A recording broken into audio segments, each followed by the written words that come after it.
भगवान तो भगवान से प्रार्थना करते हैं, लगता है भ्रमित हो गए। सुशीला जी को पता चला, सुशीला जी आरती सजा करके आई हैं स्वागत करने के लिए। सुदामा जी देखते हैं तो कहते हैं ये कहाँ की महारानी आ रही है, विचलित तो हो गए। आती हैं सुशीला जी, चरण पड़ती हैं, आरती उतारती हैं, कहते हैं देवी मेरी आरती मत उतारो, मैं तो सुदामा हूँ, तो कहाँ से आई हूँ, किस राजा की पत्नी? पत्नी विस्फुरंतिम देवी वैमानिकी निव दासी नाम कंठी नाम मध्य स्मिता। आप विस्मित हो रहे स्वामी, मैं आपकी दासी हूँ, सुशीला हूँ, तो हमेशा आपको प्रेम करती है। ये भगवान की कृपा से, गोविंद की कृपा से ये सब सौभाग्य मिला है। ये सारा देखिए हमारा राजमहल बन गया है, द्वारिकाधीश की तरह ही। इसलिए चलिए राजमहल में, सुदामा जी गए राजमहल में देखते हैं सारी सुख सुविधा है। पहले जाते हैं भगवान को धन्यवाद करते हैं, फिर उसके बाद कहते हैं कि देवी कभी अहंकार और माया मत फंसना नहीं, भगवान ने दिया है कृपा स्वरूप, तो इसमें फंसना नहीं माया में फंस जाओगे। और भगवान को बुलाते हैं, आवाहन करते हैं, रोते भी हैं, कन्हैया तुम सब छीन लिए हमसे, अपने आप को छीन लिए धन संपत्ति दे करके।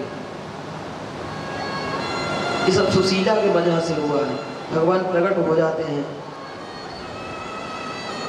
और कहते हैं कि सुदामा जी आपके पुण्य प्रताप हैं, आपका प्रेम है, ये आपने सजा करके रखा था, वही आपको प्राप्त हुआ, इसलिए आप इसका उपभोग करो। सुदामा जी कहते हैं कि उपभोग तो हम करेंगे, वचन दीजिए कि माया में हम इसके नहीं फंसेंगे। तब बोले ठीक है, हम वचन देते हैं, हम सदा सर्वदा हम तुम्हारे पास में ही रहेंगे, तुमसे दूर नहीं हैं। तो सुदामा जी सर्वस्व समर्पण कर दिए, तो आज कितना प्राप्त हुआ। भगवान परीक्षा लेते हैं भक्तों की, तब देते हैं। और जो भगवान के भक्त हैं केवल भक्ति ही मांगते हैं। सुदामा जी भी इधर भक्ति ही मांग रहे हैं कि प्रभु हमें भक्ति ही दीजिए, अब कुछ कामना नहीं है। ये सुशीला की कामना थी, इसलिए आपने दे दिया है, अब इतना बहुत है। इसी क्रम में आगे सुखदेव भगवान वर्णन करते हैं कि एक दिन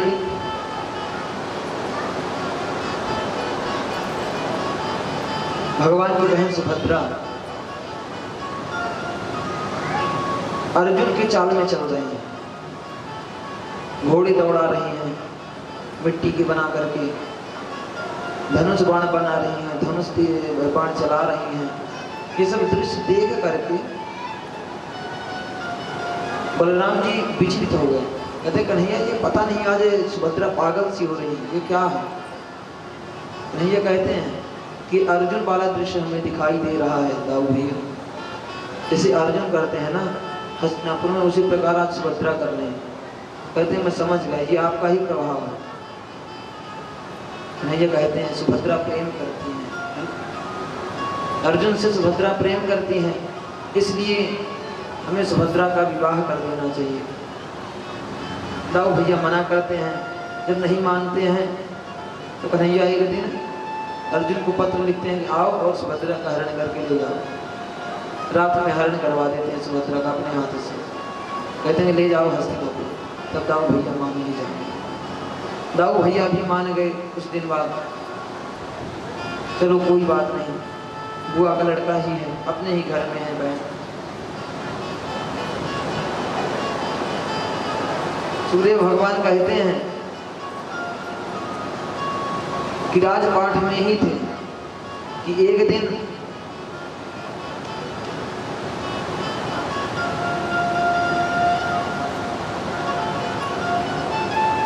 भगवान विचार करते हैं कि बहुत दिन हो गया राजपाठ, मेरे बहुत पुत्र हो गए, अभी इस संसार सागर को छोड़ करके चलना भी पड़ेगा,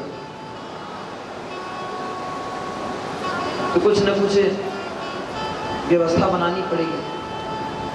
56 करोड़ की यदि संख्या हो गई है, यादवों की संख्या, यदुवंशियों की संख्या 56 करोड़ हो गई है। तो अब इस संसार को छोड़ के चलना भी चाहिए।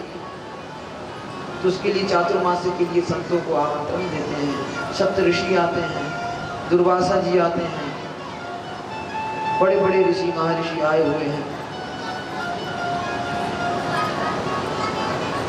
ऋषि महर्षियों का खूब स्वागत करते हैं, भगवान पूजन इत्यादि करके कह देते हैं आप यहीं पर चातुर्मास्य करिए, भगवान की कथा करते रहिए। बोले ठीक है। इधर संत अपना चातुर्मास्य कर रहे हैं। नारद जी से प्रश्न करते हैं। कौन? वसुदेव जी। क्या प्रश्न करते हैं? प्रभु मुक्ति का कारण क्या है संसार में, कल्याण करने वाला क्या है, यह सब बताने की कृपा करें। तो नारद जी बताते हैं कि अगर मैं डायरेक्ट बताऊंगा तो कहीं समझ जाएंगे मेरे कन्हैया के आगे पीछे महात्मा घूमता रहता है, विश्वास नहीं करेंगे मेरे बातों में। इसलिए कहते हैं कि हे वसुदेव जी, एक बार राजा जनक ने प्रश्न किया था, जैसे आप आज हमसे प्रश्न कर रहे हैं, कहानी के माध्यम से समझा रहे हैं। जैसे आप हमसे प्रश्न कर रहे हैं उसी प्रकार एक बार जनक जी ने प्रश्न किया था नव योगेश्वरों से कि नव योगेश्वर हैं कौन। ये नव योगेश्वर ऋषभदेव के पुत्र हैं। ऋषभदेव जी की कथा आप सुने हैं पंचम स्कंध में।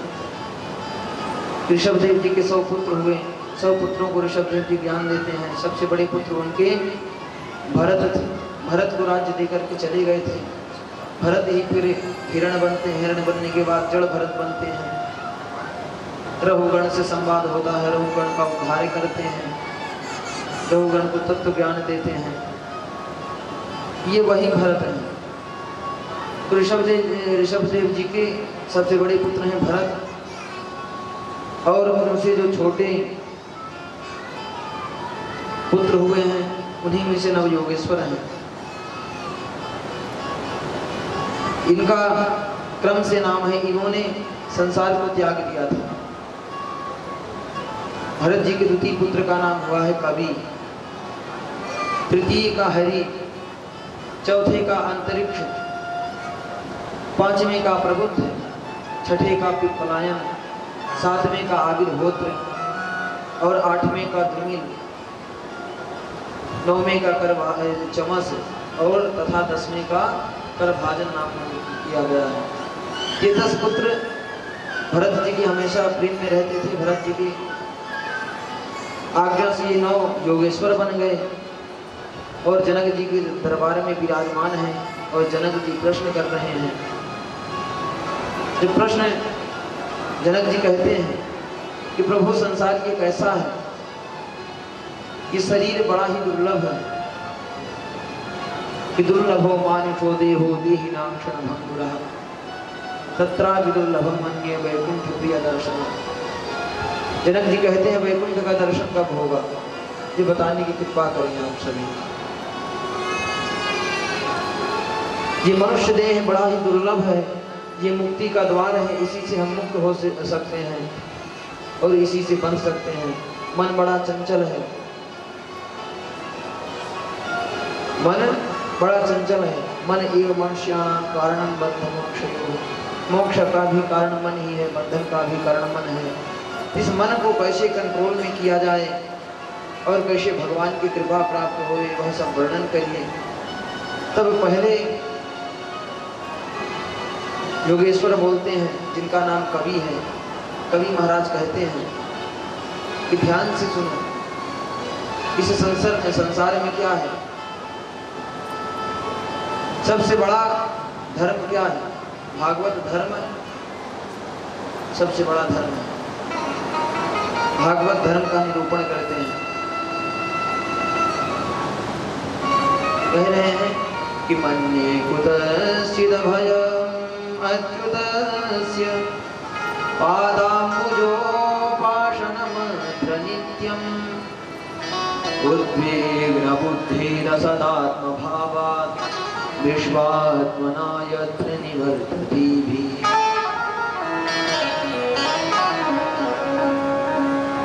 देखिए, इस जन्म मरण रूपी भवरोग से अगर छूटना है, मुक्त होना है, इसके लिए सबसे सरलतम उपाय है कि भगवान की शरणागति लेना। भगवान गीता में यही कहते हैं कि सर्वधर्मान् परित्यज्य मामेकं शरणं व्रज अहं त्वा सर्व पापेभ्यो मोक्षयिष्यामि मा शुचः। अर्जुन, तू मेरे शरण में आ जा, मैं तेरे सारे अपराध क्षमा कर दूंगा और तुझे मुक्त कर दूंगा। कौन से धर्म को त्यागने के लिए भगवान कह रहे हैं? सर्वधर्मान, जो सांसारिक धर्म है, त्यजलोकधर्मान् धर्मं भजन्तु सततम, जो सतत धर्म है उसका भजन करें। नवयोगेश्वर बता रहे हैं प्राणी को जो सतत धर्म है उसका मनन करना चाहिए, उसकी शरणागति लेनी चाहिए। तो भगवान के चरण कमल की उपासना ही मुक्ति देने वाली है, सबसे बड़ी औषधि है, मीठी दवा है। इस संसार सागर में जन्म मरण रूपी बीमारी में सबसे बड़ी दवा क्या है? भगवान की शरणागति, भगवान की सेवा। और सबसे बड़ा टेंशन यही है कि हम मर जाएंगे। उद्विग्नता है मन में, हर कोई परेशान है, टेंशन है, बुद्धि में हर नित्य निरंतर यही बीमारी लगी है कि हम मर जाएंगे, कैसे जीवन यापन होगा, मेरे बच्चों का, मेरे परिवार का, मेरा, सब यही टेंशन में संसार पागल है। तो हे जनक जी, उद्विग्नता के कारण बार बार विफलता है। इस संसार में बार बार जन्म लेता है, मरता है, 84 लाख योनियों में इधर से उधर कूदता रहता है, भागता रहता है। जैसे हम दाल पकाते हैं, तूफान मारा करती है, जब कच्ची रहती है तूफान मारती है तो नीचे गिर जाती है, बाहर गिर जाती है, फिर जो कच्ची है, और जब पक जाती है तो एकदम मीठी हो जाती है। उसी प्रकार हमारा जीवन है। जब तक भगवान की अनन्य शरणागति हमारे अंदर नहीं आती है, हम अनन्य शरणागति नहीं प्राप्त कर लेते, तब तक कच्चे हैं, तब तक हमारे मन में, बुद्धि में उद्विग्नता बनी रहेगी, टेंशन बनी रहेगी सांसारिक। जब भगवान की हम शरणागति ग्रहण कर लेते हैं, भगवान की सेवा ग्रहण कर लेते हैं कि हम भगवान की ही सेवा करेंगे, भगवान का ही भजन करेंगे, तब सिद्धत्व की प्राप्ति हो जाती है, तब भगवान की प्राप्ति होती है। ये महाराज कवि बता रहे हैं। फिर इधर नारद जी बता रहे हैं किनको? वसुदेव जी को। वसुदेव जी कवि ने ऐसा बताया है, ये भागवत धर्म है, ये जीव का परम धर्म है। फिर इसी क्रम में महाराज अंतरिक्ष बता रहे हैं कि माया का स्वरूप कैसा है संसार में। जनक, मैं और मोर तोड़ते माया। संसार में क्या है? मैं और मेरा। माँ शब्द जीवन से निकल जाए तो ये जान लीजिए कि आप मुक्त हैं, परमात्मा को प्राप्त कर सकते हैं। माँ शब्द ही हमें फंसाने वाला है। माँ से माता भी होती है, माँ से कुछ दिन माता रही, माता जब मुक्त हो गई, माता संसार से चली गई, तो मैं मेरा परिवार, मेरी पत्नी, मेरा बच्चा, मरते दम तक यही चलता रहता है। तो दूसरे प्रबुद्ध जी कहते हैं, प्रबुद्ध बता रहे हैं कि देखिए माया से छूटते कैसे हैं। माया से छूटने के लिए सद्गुरु की शरण ग्रहण करनी पड़ती है, संतों की शरण में जाना पड़ता है। जो भगवान के भक्त हैं उनकी सेवा करनी पड़ती है। जो स्वयं जागा हुआ है वही दूसरों को जगा सकता है। जो माया से निवृत्त है जिसके अंदर से अंतरंग में वैराग्य है, वही वैराग्य सिखा सकता है, वही परमात्मा की प्राप्ति करा सकता है। इसलिए अगर अपनी आत्मा को जगाना है तो जो जगे हुए प्राणी हैं उनकी संगति करें, जो संत हैं, महापुरुष हैं। गुरु बिन भव निध तरई न कोई, जो विरंच शंकर सम होई। जो शंकर के समान हो वह भी गुरु के बिना नहीं तर सकता। गुरु का जीवन में क्या महत्व है। एक बार नारद जी वैकुंठ जा रहे थे। जब ब्रह्मा की प्रथम सृष्टि हुई, नारद जी वैकुंठ जाते थे, उनका प्रवेश हो गया था। तो संसार के जीव हैं, पहले संसार में जन्म लिए, माया में रहे, फिर माया से छोड़ करके भजन के माध्यम से भगवान को प्राप्त किए, फिर ब्रह्मा जी से प्रकट हुए। ब्रह्मा जी से प्रकट होने के बाद में कुछ तो अंश है संसार का, माया का कुछ तो अंश है। तो कह रहे हैं अभी पूर्ण नहीं हुए हैं, अभी आपको गुरु मंत्र लेना पड़ेगा। फिर उस गुरु मंत्र का जब अनन्य भाव से आप भजन करेंगे तब आप हमारे वैकुंठ में आने योग्य होंगे। नारद जी जाते, जब वैकुंठ में जाते बैठते तो स्वागत होता। फिर जब नारद जी लौटते तो लक्ष्मी जी सफाई करवाती थी वहाँ पर। यहाँ पर बैठे थे नारद जी, सफाई करवाते। क्यों सफाई करवाते थे? बोले ये पवित्र नहीं है, अपवित्र है, अभी गुरु दीक्षा नहीं ली है, गुरु मंत्र नहीं लिया है, इसलिए सफाई करवा दो, स्थान अपवित्र हो गया। तो नारद जी एक दिन दृश्य देख लेते हैं। तो नारद जी कहते हैं ऐसा भेदभाव प्रभु क्यों? जब आपने ही तो ये गति हमें दी है, आपकी कृपा से तो मैं नारद बना हूँ, तो भेदभाव क्यों कर रहे हैं? तो भगवान कहते हैं कि नारद अभी तुम गुरु मंत्र नहीं लियो। बोले मैं किसको गुरु बनाऊं? मैं ब्रह्मा जी की से उत्पन्न हुआ हूँ। अगर भाइयों को गुरु बनाता हूँ तो श्रद्धा नहीं रहेगी। तो बोले देखो नारद, मैं तुम्हें एक उपाय बताता हूँ। तुम पृथ्वी लोक में जाओ, सबसे सुबह जो कोई तुम्हें मिले उसी को तुम गुरु बना लो। नारद जी बोले ठीक है। नारद जी चल दिए, आए पृथ्वी लोक में। देखे दूसरे दिन प्रातः काल भगवान ही आ जाते हैं, एकदम खराब रूप बना करके, कृपण व्यक्ति की तरह ऐसा स्वरूप बनाकर भगवान आते हैं। तो नारद जी पहुंचे, प्रणाम के बोले आप गुरु मंत्र मुझे दे दीजिए। बोले हम क्या जाने गुरु मंत्र क्या होता है,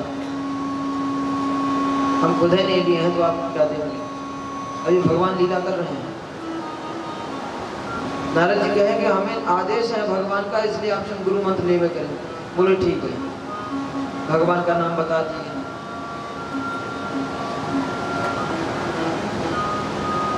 बोले श्रीमन नारायण का जाप करना, बस यही गुरु मंत्र है। अब गुरु मंत्र लेकर के चल दिए। नारद जी गए वैकुंठ। जब वैकुंठ गए तो बताए हम गुरु मंत्र लेकर के आए हैं। बोले किससे गुरु मंत्र लेकर के आए? बोले एक जैसे आप बताए थे तो एकदम बहुत ही खराब व्यक्ति, बहुत ही कृपण व्यक्ति मुझे संसार में मिला। सुबह सुबह तो उसी से मैं गुरु मंत्र ले लिया, तो प्रभु गुरु तो बना लिया। तो बोले तुम ऐसे व्यक्ति को गुरु बना करके आए हो, अब तुम नरक के भागी बन गए, जो कभी भजन भी नहीं करता, पूजा पाठ भी नहीं करता, गुरु परंपरा से भी नहीं है, उससे तुम गुरु मंत्र लेकर के आए हो। अब तुम नरक के भागी बनोगे, 84 लाख योनियों में भटकोगे। बोले अब प्रभु इससे मुक्त होने का उपाय बताइए। तो बोले जाकर अपने गुरु से ही पूछो, आपको गुरु ही बताएंगे। अब गुरु स्वरूप में तो स्वयं परमात्मा है। नारद जी गए, पुनः प्रणाम किए। बोले गुरु अब फंस गए हैं वहां पर, कुछ उपाय बताओ। ऐसा ऐसा भगवान ने कहा है, अब मैं नरक जाऊंगी, चला जाऊंगा, नरक भोगना पड़ेगा।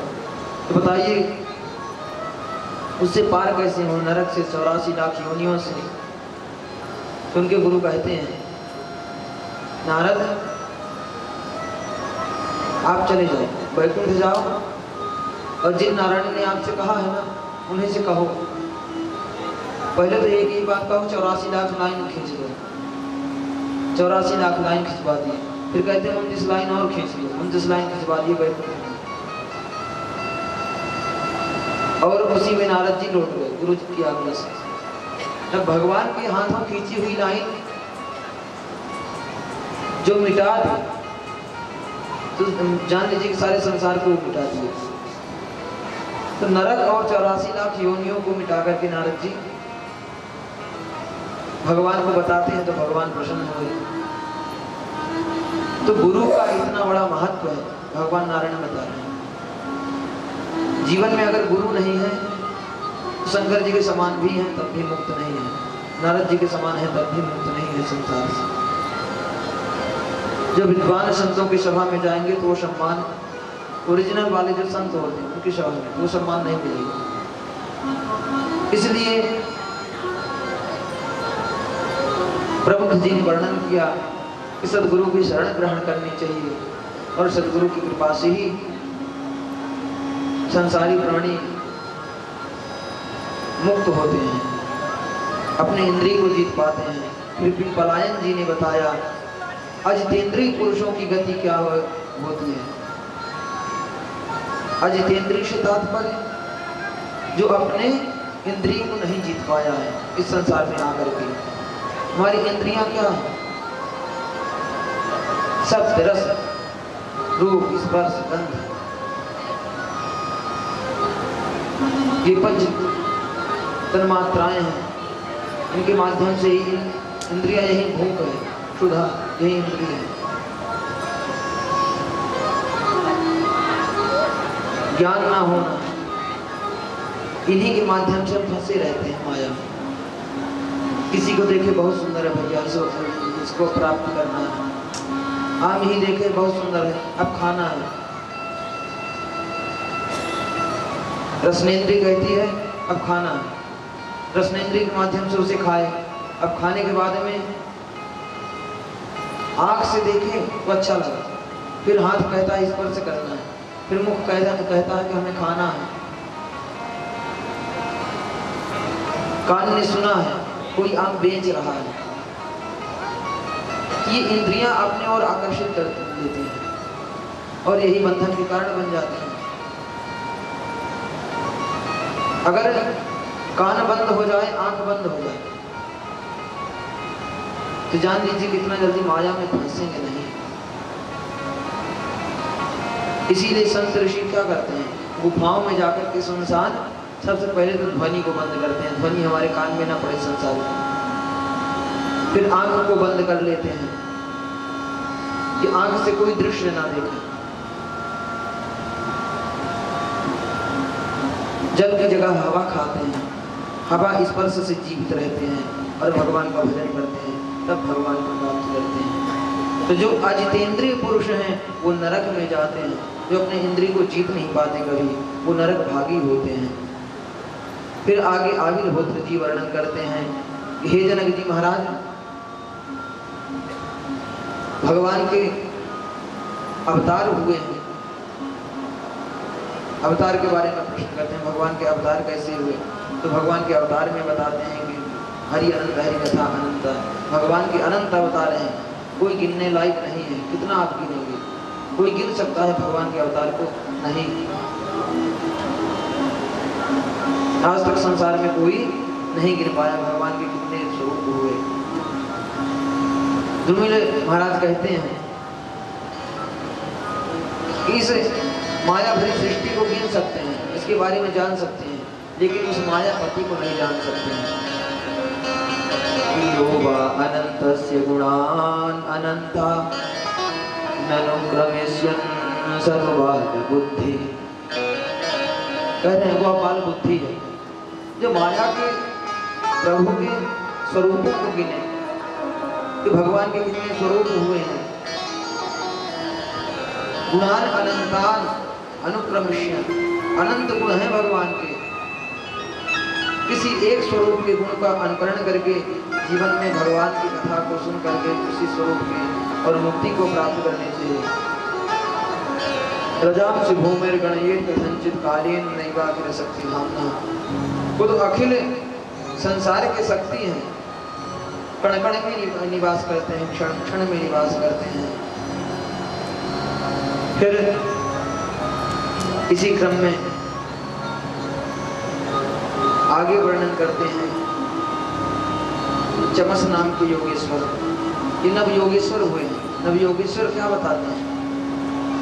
ये 10 स्कंध में वर्णन कर रहे हैं। 11 स्कंध का नाम है मुक्ति और 12 स्कंध का नाम है आश्रय। 12 स्कंध, 12 स्कंध है श्रीमद् भागवत महापुराण। 335 अध्याय हैं, 18,000 श्लोक हैं। तो सब वर्णन करने के बाद में मुक्ति फिर आश्रय, मुक्ति का मार्ग बताते हैं। ये मुक्ति का मार्ग योगेश्वर के द्वारा बताया गया है। योगेश्वर बता रहे हैं मुक्ति का कारण क्या है। आगे चमस ऋषि बता रहे हैं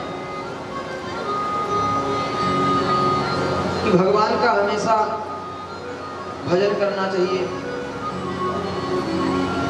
शास्त्रों ने नियम बताया है कि जो हिंसा के बहुत प्रेमी थे, यज्ञ करेंगे, हिंसा करेंगे, यज्ञ में हिंसा किया जाता है, उन्हें कुछ प्राप्त नहीं होता है, उन्हें मुक्ति नहीं प्राप्त होती, भगवान की कृपा नहीं, उन्हें नरक ही जाना पड़ता है।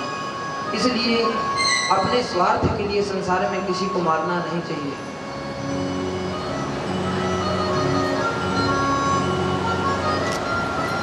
तभी भगवान मुक्त करते हैं। आगे बताते हैं कि वेदों को कोई नहीं समझ सकता है। वेद के अनेक अर्थ हैं। जो भगवान के भक्त होते हैं, जो गुरु परंपरा से अध्ययन करते हैं, वही वेद का अर्थ समझते हैं, गीता का अर्थ समझते हैं। आज भारत में रामपाल जैसे संत हुए हैं जो नित्य प्रतिदिन भ्रमित करते रहते हैं लोगों को, गीता का झूठी मूठी व्याख्या करके कहते हैं कबीर जी परब्रह्म है, जबकि कृष्ण कह रहे हैं कि मेरे से परे कोई नहीं है, मैं ही हूँ मूल इस संसार का। लोगों को भ्रमित करके कह रहे हैं कि मैं ब्रह्म हूँ, कबीर ब्रह्म है, मैं रामपाल, मैं ही ब्रह्म हूँ। देखिए, जो राम के नाम को लेकर के दुरुपयोग करते हैं भगवान के नाम का, वो जेल में ही चलते हैं। चाहे संसार में के जेल में फंसे, कानून के जेल में, और चाहे इस माया रूपी जेल में फंसे रहें, इस संसार सागर के जेल में हमेशा फंसे रहें। जो भगवान के नाम का दुरुपयोग करते हैं वही जेल में फंसते हैं। लोग धंधा बना लिए हैं, कोई भी कथा करने लगा है, कोई भी धर्म शास्त्रों का उपदेश करने लगा है, कोई नियम नहीं बचा है। ये कलयुग के सब प्रभाव हैं। कोई सही ज्ञान देने वाला नहीं मिलेगा। आने वाले समय में केवल नृत्य, गीत, बस इसी में फंसाए रहेंगे, पूर्ण कथा नहीं बताएंगे कि कथा का क्या तात्पर्य है, और किसी के पास समय नहीं होगा। विरले ही लोग कथा सुन पाएंगे जिनके ऊपर भगवान की बड़ी कृपा हो।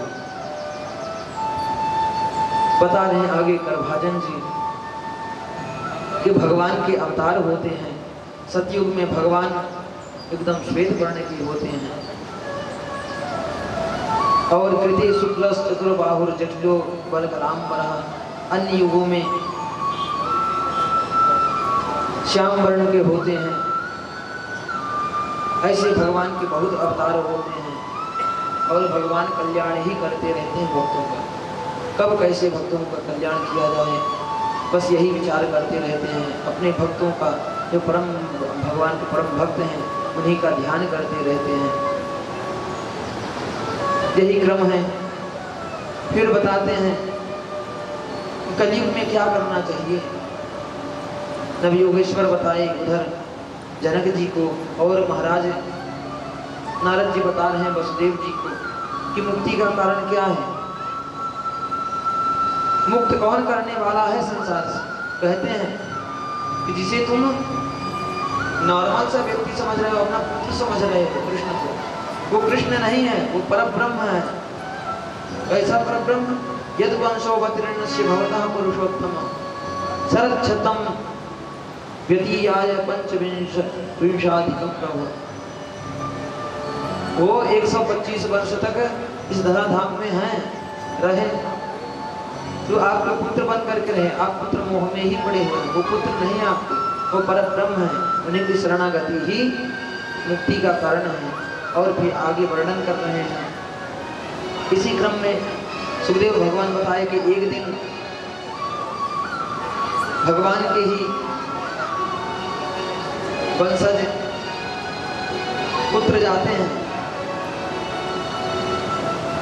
तो चातुर्मास्य करते हुए ऋषियों से परीक्षा लेते हैं कि सही में ऋषि है कि नहीं।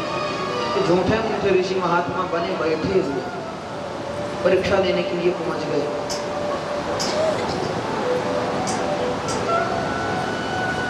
तो वहां पर सबसे विशेष कौन था? सांब।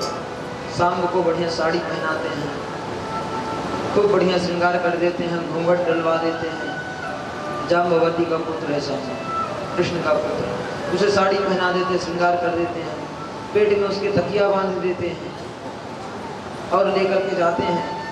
तो कहते हैं ऋषियों से, ऋषि कौन कौन से वहां पर बैठे हैं? सुखदेव भगवान बता रहे हैं। विश्वामित्रो सिद्धः पांडवो दुर्वासा भृगुरंगिराः कश्यपो वामदेवो अत्रिर्वशिष्ठो नारदादयः। नारद जी बैठे हैं, भृगु ऋषि हैं, अंगिरा ऋषि हैं, विश्वामित्र जी हैं, कंडव ऋषि हैं, कश्यप जी हैं, वामदेव हैं, वशिष्ठ जी हैं, नारद जी हैं।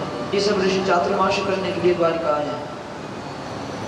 तो कुछ और ऋषि तो कुछ नहीं कहते हैं, कहते हैं कोई बात नहीं, भगवान के पुत्र हैं। सब त्रिकालदर्शी ऋषि बैठे हुए हैं और ऋषि तो कुछ नहीं कहते। लेकिन विश्वामित्र जी कहते हैं, आओ हम बता रहे हैं ना क्या है इसके पेट में क्या है। क्या प्रश्न करते हैं? किसी स्त्री के पेट में प्रभु क्या है स्वामी बताइए, पुत्र होगा या पुत्री? तो विश्वामित्र जी कहते हैं, आओ आओ हम बताते हैं। विश्वामित्र जी क्रोधित हो गए कि हमारी परीक्षा लेने के लिए आए हैं, पक्के हैं कि कच्चे? कहते हैं बता रहे हैं। कहते हैं कि जनिष्यति वो मंदा मुसलम कुलनाशनम। अरे मंद बुद्धि, इससे एक मुसल प्रकट होगा, कोई बच्चा बच्ची नहीं, जो तुम्हारे यदुकुल का विनाश करेगा। तुरंत ही तकिया मुसल में परिवर्तित हो गई, नीचे गिरा मुसल, लेकर के मुसल को भाग दिए, लेकर के गए महाराज उग्रसेन के पास में। उग्रसेन को बताए कि ऐसी ऐसी बात हुई है। उग्रसेन परेशान हो गए, कृष्ण तक बात नहीं पहुंची। एक कृष्ण की माया से ही हो रहा है। 56 करोड़ यदुवंशी हैं, सबका स्वभाव बदलता जा रहा है, कलयुग का प्रवेश हो रहा है, कलयुग का समय हो रहा है, सब मंदमती होते जा रहे हैं, एक दूसरे लड़ाई झगड़ा करते हैं। तो मुसल प्रकट हुआ, मुसल को लेकर के कहाँ गए? उग्रसेन के पास में। उग्रसेन सबसे बड़े थे वहां पर। तो उग्रसेन उस मुसल को घिसवा डालते हैं, मुसल को घिसवा दिए और समुद्र में डाल दिए। समुद्र में उस चूर्ण को डाल दिए और एक छोटा सा बिरंची के बराबर, कील के बराबर रह गया, लोहा घसने के बाद में भी बचा, तो उसको फेंक दिए समुद्र में। समुद्र में फेंक दिए तो उस कील को तो मछली खा गई, लेकिन जो चूर्ण था, चूर्ण से एक चारा प्रकट हुआ, ऐर नाम का चारा, जो पानी में ही प्रकट होता है। तो उस ऐर नाम के घास से यदुवंशी मदान्ध हो गए, शराब पी रहे हैं, मदिरा पान कर रहे हैं, एक दूसरे को गाली बकते हैं, लड़ाई करते हैं। एक दिन मदिरा पान करके गए तो तलवार तो चला नहीं सकते, शिकायत तो हो जाएगी। कृष्ण के पास में कोई ना कोई जाकर बता देगा कि आपके पुत्र पौत्र सब युद्ध कर रहे हैं एक दूसरे में तलवार के माध्यम से, गदा के माध्यम से। तो दो चार गए तो उखाड़ करके वही चारा, वही घास पानी से निकाल करके मार दिए, तो एक मर गया। देखिए ये तो तलवार का काम करते हैं, तो उसी के माध्यम से एक दूसरे को मार करके मर जाते हैं। तो यदुवंश का उद्धार हुआ। इधर भगवान कृष्ण ने भी एक बहलिया को प्राप्त होता है वह कील, उस कील को अपने बाड़े में लगा करके वह बहेलिया कृष्ण को समझता है। वृक्ष के नीचे कृष्ण बैठे हुए समझता है कि कोई हिरण है, उसकी आंख चमक रही है, वह बाण मारता है और भगवान के चरण में लगता है। भगवान के चरण चमकते हैं ना, उसमें ध्वजा, अंकुश इत्यादि अनेक प्रकार के चिन्ह बने हुए हैं, सब चमकते हैं। भगवान के चरण कमल हमेशा चमकते हैं। तो उस दृश्य को देख करके बहेलिया बाण चलाता है, जाकर भगवान के चरण में लगता है। अच्छा, चरण में क्यों लगा? और शरीर में भी तो मार सकता था। भगवान का तो शरीर दिव्य है, स्वर्णमय है, हीरामय है, मणिमय है। भगवान की छटा से तो सब मोहित हो जाता है, सारा संसार। ब्रह्मा जी मोहित हो जाते हैं, शंकर जी मोहित हो जाते हैं। तो बहेलिया चरण में ही क्यों मारा? बोले नहीं, उसका कारण है। कारण क्या है? जब महाभारत युद्ध हो रहा था तो बर्बरी भीम का पोता है, तो बर्बरी को सिद्धि थी अपने कुलदेवी। कुलदेवी ने वरदान दिया था, 3 बाण दिए थे कि इन 3 बाणों से तुम परिवर्तन कर सकते हो। अगर तुम चाहे लो तो सारे संसार